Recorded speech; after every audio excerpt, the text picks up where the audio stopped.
혹시 회의나 아니면 좀 중요한 발표 자리에서요. 제 생각에는 그 영어로 I think 만 계속 쓰시다가 뭔가 내 주장이 좀 약해 보이고 자신감 없어 보였던 경험 다들 한 번쯤 있지 않으신가요? 네, 있죠. 저도 그럴 때 있었고요. 오늘은 바로 그럴 때 여러분의 의견에 힘을 딱 실어주고 듣는 사람이 오, 이 사람 좀 아는데? 이렇게 느끼게 만드는 그런 6가지 핵심 영어 표현을 제대로 한번 파헤쳐보겠습니다. 좋습니다. 단순한 내 생각, 이걸 넘어서 논리적인 근거를 제시하면서 똑똑해 보이는 비결이죠. 네, 맞습니다. 특히 그 영어로 소통하는 비즈니스 환경에서는요, 내 의견이 어디에 딱 뿌리를 두고 있는지, 그 근거를 명확히 밝히는 것이 굉장히 중요하게 여겨지거든요. 아, 근거요? 네, 막연한 주장이 아니라 정말 설득력 있는 커뮤니케이션의 핵심이죠. 오늘 표현들이 바로 그 길을 열어줄 겁니다. 자, 그럼 첫 번째 표현부터 바로 가볼까요? Based on my experience입니다. 네, 제 경험에 비추어 볼 때 이런 뜻인데 이걸 쓰면 그냥 제 생각엔 이것보다 훨씬 무게가 실리죠. 그렇죠. 이게 개인적인 경험이라도 뭔가 구체적인 상황이나 과거 사례를 딱 언급하면 아, 이 사람은 진짜 겪어보고 하는 말이구나 하는 신뢰감을 주거든요. 아하, 네, 단순한 추측이 아니라 실제 경험이라는 그 단단한 기반, 베이스, 그 위에 딱 선 의견이다. 이걸 보여주는 효과가 있습니다. 맞아요. 예를 들어서 Based on my experience working with similar clients, we should focus on personalized follow-ups. 네, 비슷한 고객들과의 일해본 제 경험상 개인화된 후속 조치에 집중해야 합니다. 이렇게 말하면 그냥 후속 조치합시다 하는 것보다 훨씬 설득력 있겠네요. 훨씬 낫죠. 다음으로 의견에 좀 객관적인 힘을 싣고 싶을 때 있잖아요. 네네. 그럴 때는 the data suggests that 이것만 한 게 없죠. 아, 데이터. 네, 데이터에 따르면 이런 의미인데 이건 뭐 개인적인 감정이나 추측이 아니라는 거죠.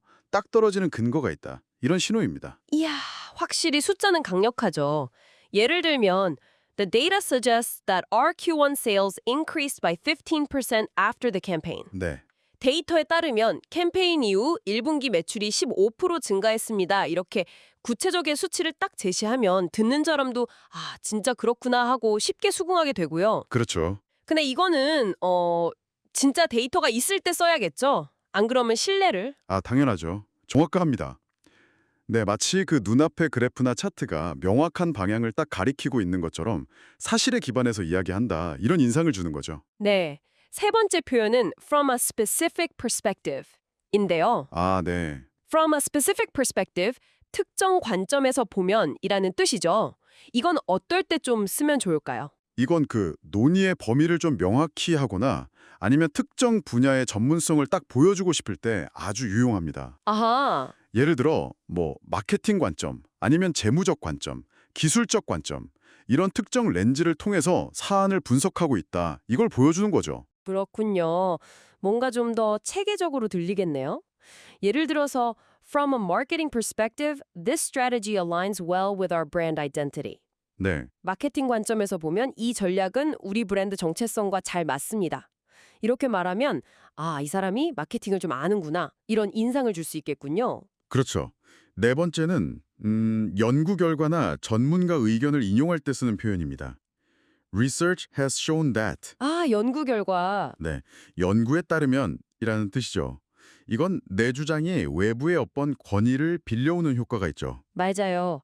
내 개인적인 생각이 아니라 이미 검증된 사실이나 전문가들의 연구 결과를 근거로 딱 이야기한다. 이런 인상을 주니까 신뢰도가 확 올라가겠네요. 네네.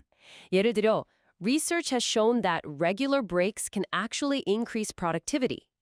연구에 따르면 규칙적인 휴식이 실제로 생산성을 높일 수 있다고 합니다. 뭐 이런 식으로요. 좋습니다. 다섯 번째 표현은 조금 더 개인적인 관찰에 기관한 건데요. I've observed that. 아, 관찰. 네, 제가 관찰한 바로는 이런 뜻이죠. 이건 아까 나온 경험이랑은 어떻게 좀 다른가요? 아, 좋은 질문인데요. 경험이 과거의 어떤 구체적인 사건이나 프로젝트에 기반한다면 관찰은 좀 더 뭐랄까 지속적이고 세심하게 상황을 지켜본 결과에 가깝습니다. 아하. 주관적일 수는 있지만 내가 주의 깊게 보니까 이렇더라 하는 어떤 통찰력, 이걸 보여줄 수 있죠. 그렇군요. 예를 들어 I've observed that team morale improves significantly after our weekly sync meetings. 네, 제가 관찰한 바로는 주간 싱크 미팅 후에 팀 사기가 상당히 향상됩니다. 이렇게 쓰면 되겠네요. 와, 뭔가 세심하게 팀을 살피는 사람처럼 보일 수도 있고요. 그렇죠. 마지막으로 좀 논리적인 흐름을 강조하면서 결론을 제시할 때 쓰기 좋은 표현인데요. It stands to reason입니다. It stands to reason. 좀 어려운데요? 네, 약간 격식 있죠. 논리적으로 생각해보면 이게 당연하다. 이 정도의 뉘앙스예요. 아, 논리적으로 당연하다. 어떤 상황에서 쓰면 좋을까요? 제시된 사실이나 어떤 전제를 바탕으로 해서 합리적인 결론을 도출했다. 이걸 보여주고 싶을 때 효과적입니다. 마치 퍼즐 조각을 딱딱 맞춰서 당연한 그림을 보여주는 것처럼요. 아, 알겠습니다. 예를 들면요. 예를 들어서 It stands to reason that if demand increases, we may need to scale up production. 논리적으로 생각해보면 수요가 증가하면 생산 규모를 확대해야 할 수도 있습니다. 아, 이렇게 쓰는군요. 네, 와, 오늘 진짜 유용한 표현들 많이 배웠네요.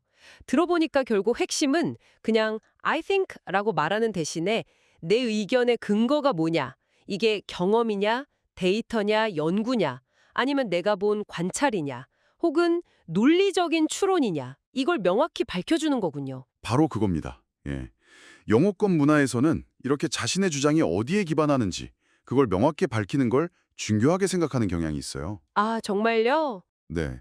그게 더 투명하고 또 설득력 있는 소통 방식이라고 여기는 거죠. 그래서 상황에 맞게 오늘 배운 표현들을 골라 쓰는 연습을 해보시면 여러분의 의견이 훨씬 더 프로페셔널하게 들릴 겁니다. 자, 그럼 여러분 오늘 배운 6가지 표현 머릿속에 다시 한번 정리해 볼까요? 네. Based on my experience, the data suggests that from a specific perspective, research has shown that, I've observed that, 그리고 마지막으로 it stands to reason that. 네, 좋습니다. 꼭 기억하셔서 실제 대화에서 한번 활용해 보세요. 네. 다음 시간에는요. 의견이 좀 다를 때 있잖아요. 그럴 때 정중하면서도 효과적으로 반대 의견을 제시하는 방법, 여기에 대해서 이야기 나눠볼 거예요. 그것도 중요하죠. 네, 소위 악마의 변호인, devil's advocate 역할을 스마트하게 하는 법 기대해 주세요. 네, 오늘 배운 표현들 그냥 아는 데서 그치지 마시고요. 의식적으로 한번 사용해 보세요. 이런 작은 표현의 변화가 다른 사람에게 비추는 여러분의 모습뿐만 아니라 여러분 스스로가 생각을 정리하고 또 확신을 갖는 방식에도 긍정적인 영향을 미칠 수 있을 겁니다. 네, 좋은 말씀 감사합니다. 다음에 또 흥미로운 주제로 찾아뵙겠습니다.